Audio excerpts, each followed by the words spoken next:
Assalamualaikum warahmatullahi wabarakatuh. Di antara banyaknya kitab yang dipelajari dan diajarkan di pesantren, yaitu kitab Nahwu Shorof.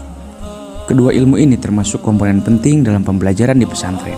Di kalangan para santri yang notabene-nya tinggal di pesantren, mempelajari kitab kuning atau kitab gundul bisa dibilang susah-susah gampang.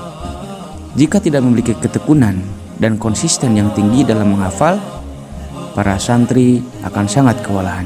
Kitab kuning sangat familiar dengan sebutan kitab gundul karena memang kitab-kitab tersebut tidak memiliki harokat. Untuk bisa membaca dan memahaminya membutuhkan ketekunan dan waktu belajar yang relatif lama. Pada kesempatan ini, Bin Warsana akan membahas kitab-kitab Nahwu Shorof yang banyak dipelajari di kalangan pesantren. Apa saja kitab Nahwu Shorof yang dijadikan rujukan? Simak langsung. Tapi sebelum lanjut videonya, tolong subscribe, like, comment, and share juga ya guys. 1. Kitab Matan Jurumiyah. Kitab Matan Jurumiyah adalah kitab dasar yang berisikan ilmu tata bahasa Arab atau ilmu nahwu. Meskipun kitab ini terbilang tipis, namun kitab ini memiliki manfaat yang banyak.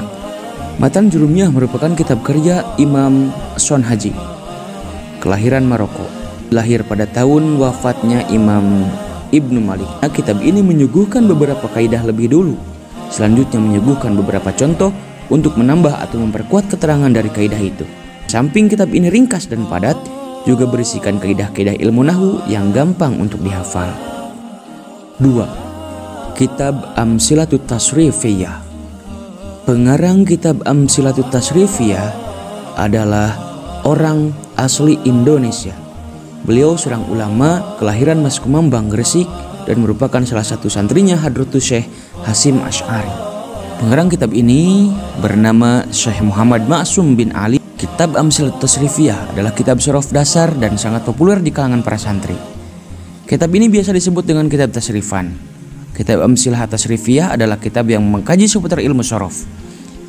Kitab ini disusun secara sistematis sehingga para santri yang mempelajarinya mudah faham dan hafal. Mengingat judul dari kitab ini juga Amsilah Tasrifiyah yang berarti contoh-contoh tasrif. Meski demikian, kitab Amsilatut Tasrifiyah menjadi kitab yang meliputi bagian-bagian penting untuk kita pelajari. Yang ketiga, kitab Amsilati. Dilansir dari Nahwu Shorof Online, kitab Amsilati adalah sebuah kitab yang terdiri atas 5 jilid yang berisikan metode membaca kitab kuning untuk pemula yang belajar ilmu nahwu. Kitab ini merupakan kitab gagasan dari Kiai Haji Taufik Al-Hakim, asli kelahiran kota Jepara, Jawa Tengah. Kitab ini memuat ringkasan kaidah-kaidah yang dipakai untuk membaca kitab kuning yang disertai dengan banyak contoh. Sesuai nama kitabnya, Amsilati, yang memiliki arti contohku. Yang keempat, kitab Al-Maqsud fil Ilmi Shorofi. Kitab ini adalah kitab yang menyajikan seputar ilmu shorof dalam bentuk nadom yang terdiri dari 123 bait. Kitab ini merupakan karya dari Syekh Ahmad, seorang ulama asal Mesir yang dikenal sebagai sastrawan, juru tulis sekaligus jurnalis. Kitab Al-Maqsud fil Ilmi Shorofi termasuk kitab berbentuk nazom yang cukup ringkas dan mudah dipahami. Sebagai lanjutan pelajaran dari kitab Amsilatut Tasrifiyah dalam bidang ilmu shorof di dunia pesantren. Yang kelima, kitab Al-Imriti. Kitab Imriti adalah kitab nahwu berbentuk nazom yang beberapa materinya diambil dari kitab Jurumiyah. Sebutan kitab Imriti itu sendiri merupakan penisbatan daerah di Mesir. Asal pengarangnya yaitu Yahya bin Nur ad-Din Abil Khair bin Musa al-Imriti asy-Syafi'i al-Ansari al-Azhari, dan hingga sekarang masih banyak dikaji pada sebagian besar pesantren di Indonesia. Yang keenam,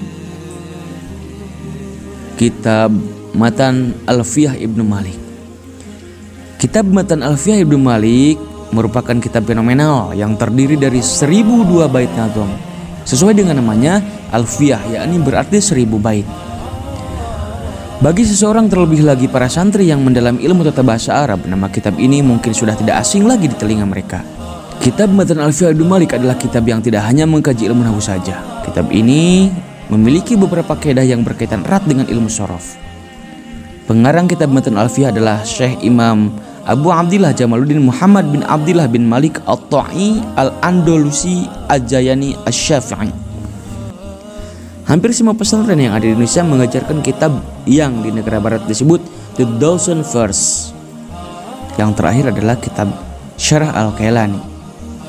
adalah salah satu kitab yang membahas tentang fan ilmu sorof yang dikarang oleh Syekh Ali Hisham Al-Kailani. Syekh Ali Al-Kailani menulis penjelasan atas teks-teks dalam kitab tersebut. Beliau menjelaskan setiap teks dan mengembangkan uraiannya dengan memberikan contoh-contoh sesuai tema pembahasan. Kitab ini diawali dengan uraian perubahan sesuai fi'il dengan pola sulasi mujarod dan rubai mujarod. Selanjutnya, kategori fi'il muta'addi dan lazim, contoh-contoh tasrif, nun taukid, mudha'af, mu'tal, dan yang berkaitan dengan penempatan hamzah. Pembahasan kitab ini ditutup dengan ulasan isim zaman dan isim makan. Memiliki 92 halaman, namun kitab ini populer di kalangan sebagian pondok pesantren. Itulah kitab-kitab nahwu shorof yang banyak dipelajari di sejumlah pesantren yang ada di Indonesia. Terima kasih. Assalamualaikum warahmatullahi wabarakatuh.